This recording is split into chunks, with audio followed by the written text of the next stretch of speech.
வனாந்தரத்தில் ஆறுதல். இந்த வனாந்தர அனுபவத்திலே மோசே கடந்து சென்றார். அங்கே கர்த்தர் அவரோடு பேசுகிறார். இந்த வனாந்தர அனுபவத்திலே யோசேப்பு கடந்து செல்கிறார்.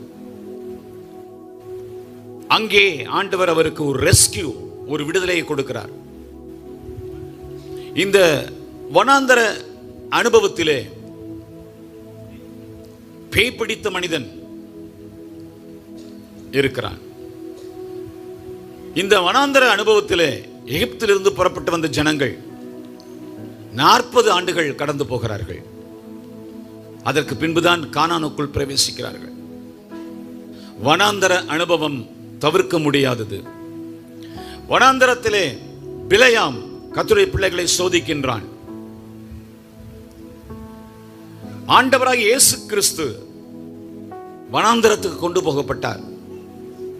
அங்கே சத்துருவாகிய சாத்தான் வந்து அவரை சோதிக்கிறான். சோதனைக்காரன் வந்து சோதித்தான்.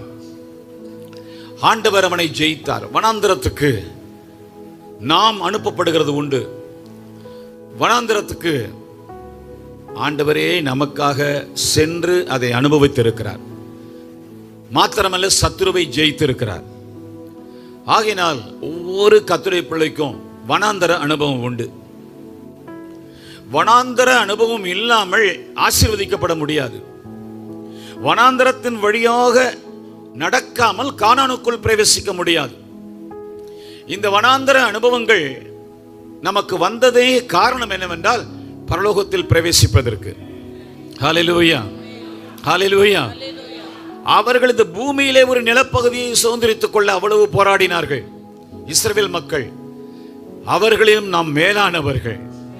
நமக்கு இந்த வனாந்தர பாதை, இந்த வனாந்தர அனுபவம், நான் சொன்னது போல பரிசுத்தவான்கள் கடந்து சென்ற அந்த அனுபவங்கள் நமக்கு ஏனென்றால் எப்படியாகிலும் அங்கே நம்ம சீர்படுத்தி அந்த இடத்துல கர்த்தர் நம்மை சந்தித்து துணை செய்து ஆசீர்வதித்து பலப்படுத்தி நமக்கென்று ஆயத்தப்படுத்தி இருக்கின்ற, தனது சொந்த கைகளினால் கட்டி இருக்கின்ற அந்த ஸ்தலத்துக்கு தேவன் நம்மை கொண்டு போய் சேர்ப்பார்.